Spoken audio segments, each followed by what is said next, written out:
헬스조선 상례 서비스 3일의 약속.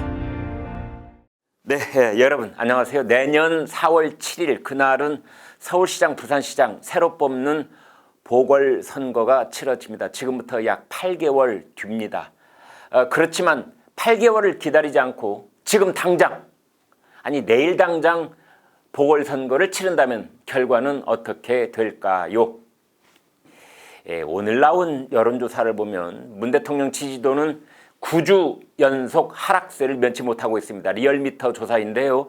문 대통령 국정수행 지지도가 부정평가 52.2%, 긍정평가 44.4%로 나왔습니다.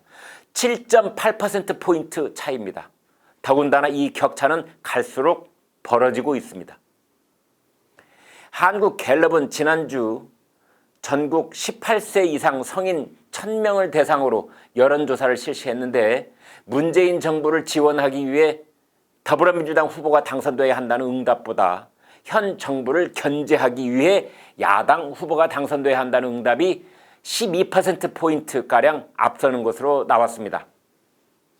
내일 당장 선거를 치른다면 서울이고 부산이고 모두 야당 후보가 당선된다는 뜻입니다. 응답자의 49%는 보궐선거에서 현 정부를 견제하기 위해 야당 후보가 당선돼야 한다고 대답했습니다. 반면에 현 정부를 지원하기 위해 여당 후보가 많이 당선돼야 한다는 응답은 37%였고 대답을 유보한 사람은 14%였습니다. 이 같은 여론조사 결과는 더불어민주당이 서울, 부산 시장 선거에 후보를 내야 하느냐 말아야 하느냐 이것을 놓고 첨예하게 내부 분열을 겪던 시기에 나왔습니다. 그 핵심에 있던 인물이 이재명 경기지사입니다. 그는 처음에는 후보를 내지 말아야 한다는 입장이었습니다. 민주당은 자당 소속 현직 시장 두 사람이 위력에 의한 성추행이라는 중대한 잘못을 저질렀기 때문에 당헌 96조 2항에 적시된 것처럼 책임을 지고 약속을 지켜야 한다고 했습니다. 약속을 지킨다는 것은 민주당은 후보를 내서는 안 된다는 것이었죠. 그러나 이재명 경기지사는 말을 바꿨습니다. 속칭 이 문빠라고 불리는 세력들의 압박도 있었고 또한 민주당 지도부도 이재명 지사를 질타했습니다. 지금은 친문 달래기 전략을 택해야 할 때라고 판단한 이재명 지사는 슬그머니 꼬리를 내리고 자신은 서울, 부산 후보를 내지 말아야 한다고 주장한 적이 없다는 말까지 했습니다. 정말로 많은 국민들이 실망을 금치 못했죠. 아이들 장난도 이러지는 않는다는 말도 나왔습니다. 혹시나 했는데 역시나 라는 반응도 많았습니다. 이러한 이재명의 말 바꾸기도 여론조사 결과에 부분적으로 반영됐을 것입니다. 그보다는 근본적으로 국가 지도자급에 해당하는 서울, 부산 시장이 그 어떤 독직 사건보다 더 추잡한 성추행 사건에 연루되어 몰락했다는 점이 크게 작용했을 것입니다.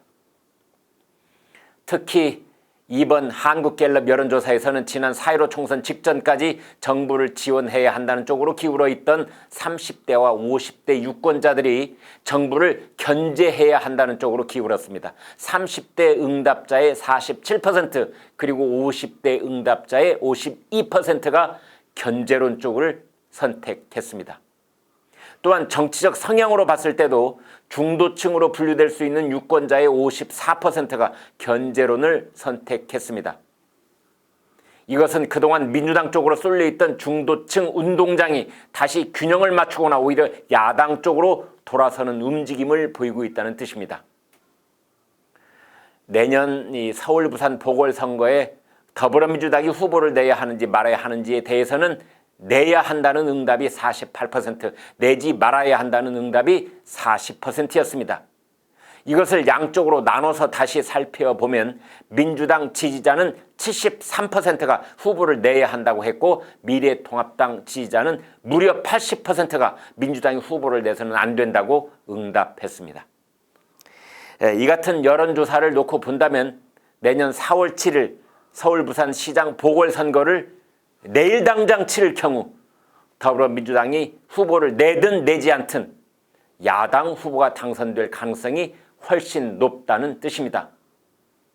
더군다나 문재인 대통령의 국정수행 지지도는 앞서 말한 오늘 리얼미터 조사도 그렇지만 지난 주말 한국갤럽 조사에서도 잘하고 있다는 응답이 45%, 잘못하고 있다는 응답이 48%로 나타났습니다. 특히 부정평가가 5%포인트 급상승하고 있는 것으로 드러났습니다. 이렇게 부정이 긍정을 앞서기 시작하는 그 지점을 데드 크로스라고 합니다. 즉 죽음의 하향 교차점, 그 지점을 통과했다는 뜻입니다. 이 같은 현상은 두 가지가 핵심적으로 작용한 것으로 보입니다. 하나는 서울 부산 시장의 성추행이 직접적인 원인이고 다른 하나는 부동산 정책의 실패가 더욱 노골적으로 드러나고 있다는 점입니다. 그런데 이것을 심화시키고 있는 요인은 박원순 성추행 사건의 후폭풍이 갈수록 거세지고 있다는 점입니다. 게다가 행정수도 이전을 포함한 여러 대책이 나오고 있지만 부동산 시장은 오히려 정부 여당의 정책을 비웃듯 반대로 질주하고 있다는 점입니다. 이재명 경기지사가 대법원 재판에서 7대5로 무죄의 취지의 파기환송 결정을 받았는데 이것을 두고도 후일담이 많습니다. 이 결정은 집권 세력이 봤을 때 너무도 절체절명의 순간이었다는 것입니다. 사건을 다면적으로 보지 못하는 일부 문바들은 문재인 대통령에게 대들었던 이재명 지사의 무죄의 결정을 적극 비난했지만 그러나 이것은 하나만 알고 둘은 모르는 순진한 생각이었다는 것입니다. 만약 이재명 지사에게 당선 무효형인 벌금 300만 원이 대법원에서도 그대로 확정됐다면 집권 세력들은 내년 4월 7일 서울시장, 경기지사, 부산시장 이 세 곳에서 보궐선거를 치를 뻔했습니다. 특히 서울시장과 경기지사라는 수도권의 핵심 상징 자리를 놓고 매우 불리한 보궐선거를 치르게 될 경우 정권 재창출마저 물 건너갈 수 있다는 위기감이 있었다는 것입니다.